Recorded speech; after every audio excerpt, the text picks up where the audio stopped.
The following may not be suitable for all audiences. Viewer discretion is advised. 6-year-old allegedly found dead on bathroom floor. Relatives are expected to be questioned in relation to the death of their 6-year-old relative, Zachariah Charles, on Tuesday night. It was reported that Zachariah was taking a shower at his relative's home in St. Joseph Road, East Dry River, Port of Spain, around 7 p.m., when a relative noticed that he was lying lifeless on the bathroom floor. The relatives took Zachariah to the Port of Spain General Hospital, where he was declared dead at around 8:37 p.m. Police have detained the two relatives. Officers of the Homicide Bureau of Investigations Region 3 are investigating. Man loses appeal and gets 22 years for violating elderly neighbour. A man of South Trinidad has lost his appeal after being convicted of violating an elderly neighbour during a home invasion almost 16 years ago. Delivering an oral judgment during a virtual hearing on Tuesday, appellate judges Prakesh Musai, Charmaine Pemberton, and Gillian Lucky ruled that Alison Paul's appeal was devoid of merit and affirmed his 22-year sentence. In March 2018, Paul was convicted of burglary and assault after an incident on June 1, 2006. The 68-year-old victim was asleep at her home when she awoke to a noise in the kitchen. She attempted to open her bedroom door and was attacked by a man who began choking her. She was forced into the bedroom and assaulted. For almost a year after the incident, the victim claimed that she recognized that her intruder was Alison Paul, her next-door neighbor, because after he had assaulted her, he took her into the living room, turned on the light, and asked for $450 to buy a windshield for his car. After she told him she did not have the money, he allegedly threatened to erase her if she reported the crime. He then left the house. Paul testified in his defense during the trial before former High Court judge and current appellate judge Maria Wilson and denied any wrongdoing, as he claimed he was mistakenly identified by the victim. The victim testified during the preliminary inquiry of the case but passed away before the eventual trial of the case.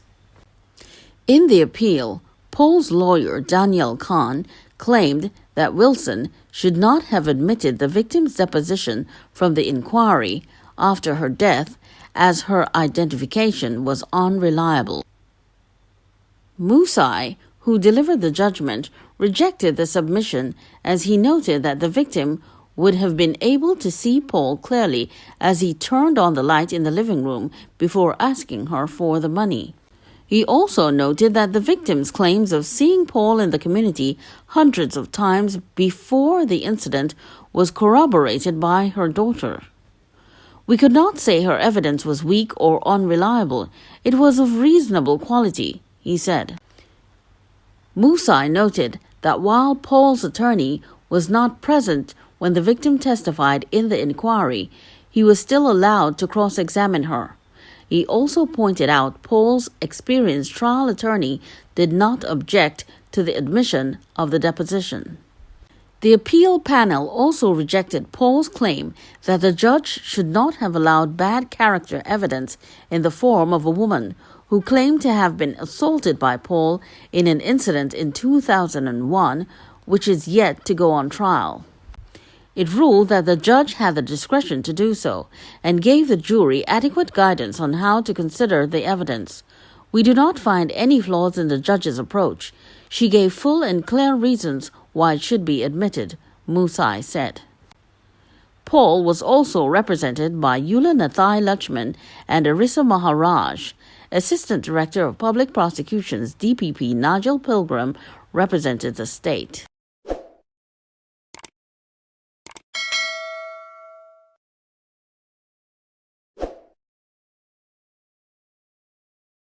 Evangelist erased after 40-day prayer service for dead father. Minutes after he preached about the importance of preparing for the second coming of Jesus, a point-a-pair evangelist was erased in front of his family on Monday. It was a compounding grief for Corin Davis's family as they witnessed his death while leaving a 40-day prayer service for his father, Anthony, 78, who passed away from COVID-19 last month. While investigators did not arrest anyone for the homicide, information suggests that the inheritance of land could be a motive. A report stated that Davis, 33, of the St. Anne Healing School, a spiritual Baptist organization based in Marabella, officiated the service at Jack Street, Marabella, where his father lived. As he entered his blue Toyota Corolla Axio motorcar with his mother and sister and attempted to drive off, an assailant ran to the front and opened fire on him. A bullet grazed his sister, who was seated in the rear of the vehicle. The assailant then ran off as the car rolled along the street before stopping in a drain. Police said they responded to reports of the shooting and found Davis slumped over the steering wheel of his vehicle. Paramedics responded, but he was already dead. They treated his sister's wound at the scene, and a relative of Davis said she could not speak at the time.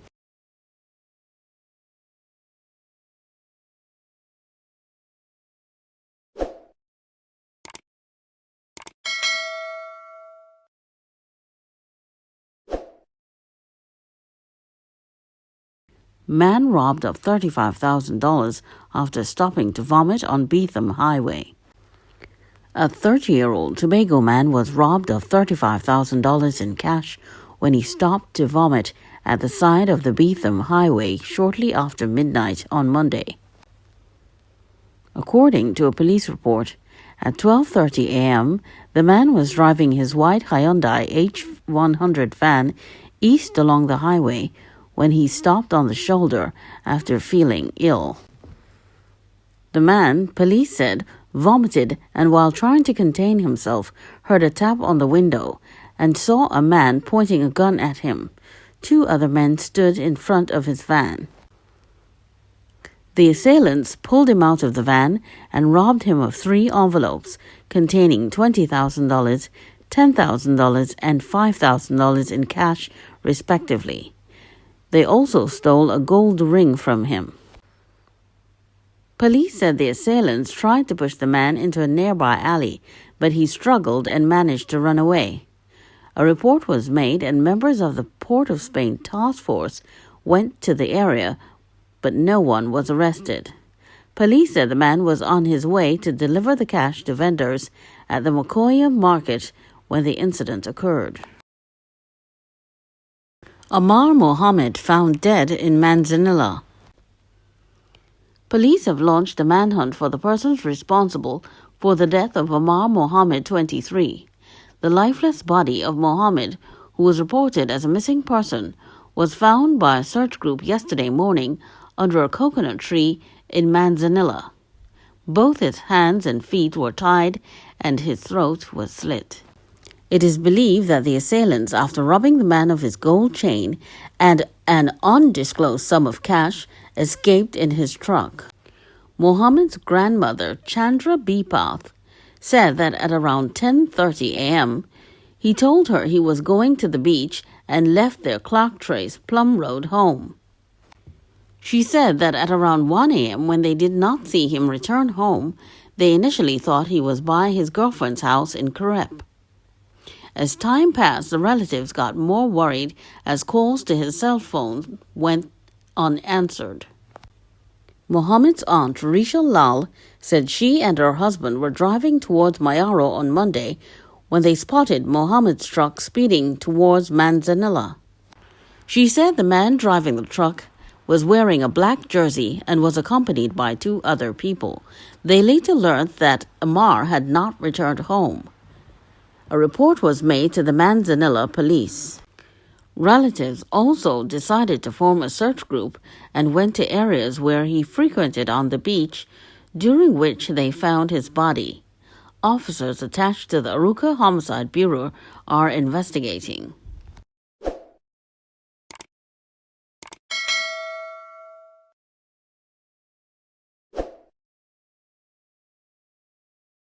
Amar Mohammed's brutal homicide.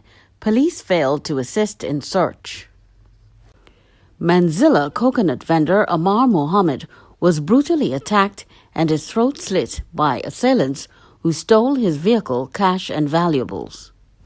Shortly before daybreak on Tuesday, the body of Mohammed, 23, also known as Naresh, was found with his throat slit, his hands and feet bound with tie straps and duct tape around his neck. The body also bore multiple bruises and the right arm was broken, possibly beaten with a piece of lumber found in the track near the Manzanilla coastline. The discovery was made by his family members who went on alert when he did not return home on Monday after collecting money from a customer. Mohammed's family searched for hours for him, then went to the police at around 1 a.m. on Tuesday to report him missing. The relatives continued for over 4 hours combing the roads, tracks and beaches at Manzanilla until they discovered his slippers while combing through a bushy area at LP 1240 at the Manzanilla-Mayaro Road. A few meters away, the body was spotted clad in the same clothing that Mohammed had worn when he left home. The body was discovered less than 100 meters from the shoreline. In an interview on Tuesday, Mohammed's aunt, Netu Bipath, said the family suspected that he was robbed. She said missing were Mohammed's Isuzu van, which was equipped with new audio equipment, the cash he collected from the customer, and money in his wallet, his cell phone, and his jewelry. Bipath said that even with the brutality her nephew suffered, she believed he tried to save himself in the last moments. It looked like he had enough strength to burst the tie straps and he pulled the tape over his mouth, but his right hand was broken because it seems that he got a heavy blow. There was a lot more injuries. They found a piece of wood near the body, she said. She also said that a relative was supposed to accompany Mohammed on the trip, but the relative was busy at the time, and Mohammed left his home at Clark Trace, Plum Road, to head to Tiki Bar at Manzanilla to meet the customer. Bipath said Mohammed's grandmother had made a meal for him because she expected him to return quickly after collecting the money. When he did not return, she thought he was out with his girlfriend. She said later that night, when family members met each other at a wake, they were surprised he was not present. A relative said that his phone was going to voicemail since around 2 p.m. She thought maybe his phone battery died and he would return home soon. We knew that that was strange, that he did not come home or call anyone, so we started to call around for him. Nobody saw him past 11 o'clock that day. A friend said he bounced him up and he took cigarette from him, then went to Tiki Bar to collect the money, the aunt said. He called the customer, and the man said he paid him $10,200, which was for the last load of coconuts, and also gave him an advance payment for another load. He wrote out a receipt, signed it, and left. The customer said he drove out on the main road towards Mayaro, she said. The aunt said that at 10:30 p.m. there was still no contact from her nephew, so the family members mounted a search for him. They went to the Manzanilla police post where they reported Mohammed missing. The police never came out to help us look for him. It was the family on their own to search. If not, we would have found him maybe a long time from today. When the body was found, I called the Manzanilla station, but they did not answer the phone. We went to the station to inform them, and the police said they were waiting to confirm a location, she said. The aunt said that the family was shocked and traumatized over the homicide of Mohammed, whom she described as a hard-working young man who had been working since he was a boy. Responding to the scene were ASP Janki, Inspector Ramkisoon, Inspector Sankar, Sergeant Bim, Corporal Singh, and officers from the Manzanilla Police Post and homicide detectives, Sergeant Mohammed, PC Baran, and CSI officers, WPCs, Liverpool and Castillo. The body was removed for an autopsy this week, pending testing for the COVID-19 virus.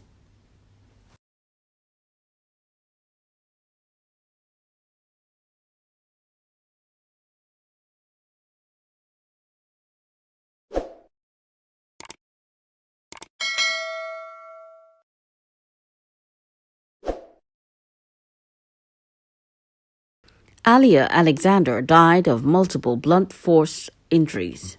A post-mortem has revealed that 15-year-old Alliyah Candice Alexander died as a result of shock and hemorrhaging caused by multiple blunt force injuries. The post-mortem was done at the Forensic Science Center in St. James last Thursday. However, police sources said that while this may point investigations in a certain direction, it does not immediately confirm that a beating was the cause of the teenager's death.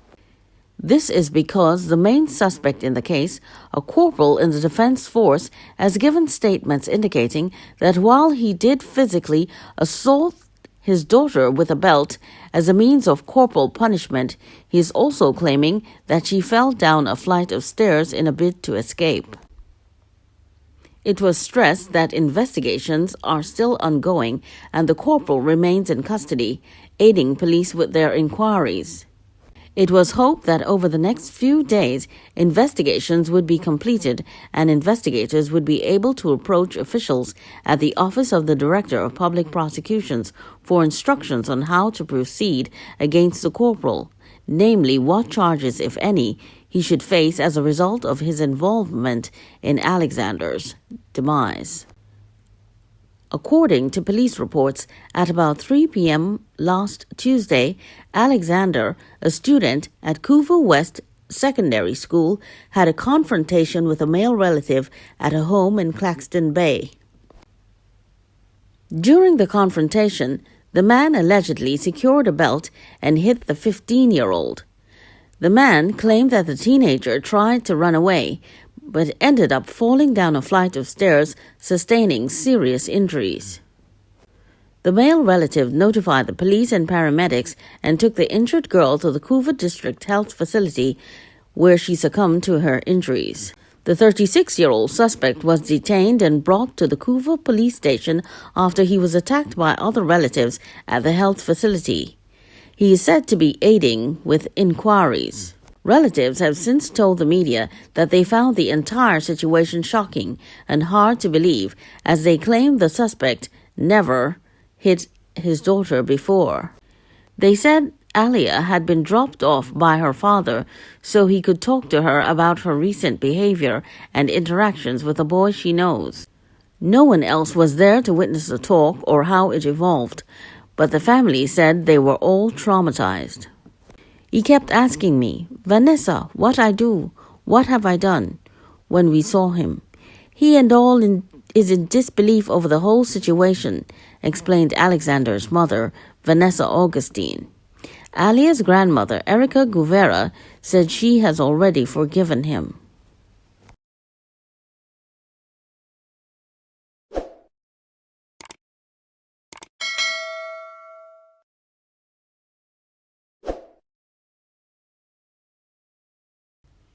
Alliyah's father charged with manslaughter.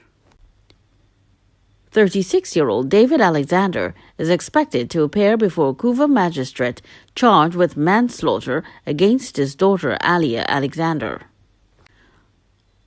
According to a press release from the TTPS, Alexander, a corporal attached to the Trinidad and Tobago Defense Force, was charged with the offense following advice received from Deputy Director of Public Prosecutions Joan Honor Paul yesterday. Alliyah, 15, of Crown Trace Enterprise, was at her father's Claxton Bay home on Tuesday, 5th of April, 2022, where she was allegedly being disciplined. Following the incident, she was found unresponsive and taken to the Couva District Health Facility, where she was pronounced dead. The accused was arrested by PC Ramnarin of the Homicide Bureau of Investigations HBI Region 3 in connection with the incident on Tuesday, 7th of April 2022. Investigations were supervised by Superintendent Dilpole and Inspector Maharaj, all of HBI Region 3. Alexander was charged with the offense on Tuesday, 12th of April 2022 by PC Ramnarin. Alliyah's father on $400,000 bail. David Alexander has been placed on $400,000 bail after facing a magistrate on the manslaughter charge in relation to the death of his 15-year-old daughter, Alliyah Alexander. Alexander, 36, a corporal attached to the Trinidad and Tobago Defense Force, appeared before Magistrate Alexander Prince at the Couva 2nd Magistrates Court on Tuesday. The indictable charge was laid by Constable Ramkisoon of the Homicide Bureau of Investigations HBI Region 3, following advice from Deputy Director of Public Prosecutions Joan Honor Paul. Sergeant Mungru prosecuted during the court hearing, while Alexander was represented by attorney Arden Williams. Prince placed Alexander on $400,000 bail with a surety. As conditions of his bail, he is to surrender his passport and report to the St. Margaret's Police Station every Wednesday between 6 a.m. and 6 p.m. He will face a magistrate on May 10. Aaliyah of Crown Trace Enterprise was at her father's Claxton Bay home on April 5th, where she was allegedly being disciplined. A release from the police stated she later became unresponsive and was taken to the Couva District Health Facility, where she was pronounced dead. Investigations were supervised by Superintendent Dilpole and Inspector Maharaj of HBI Region 3.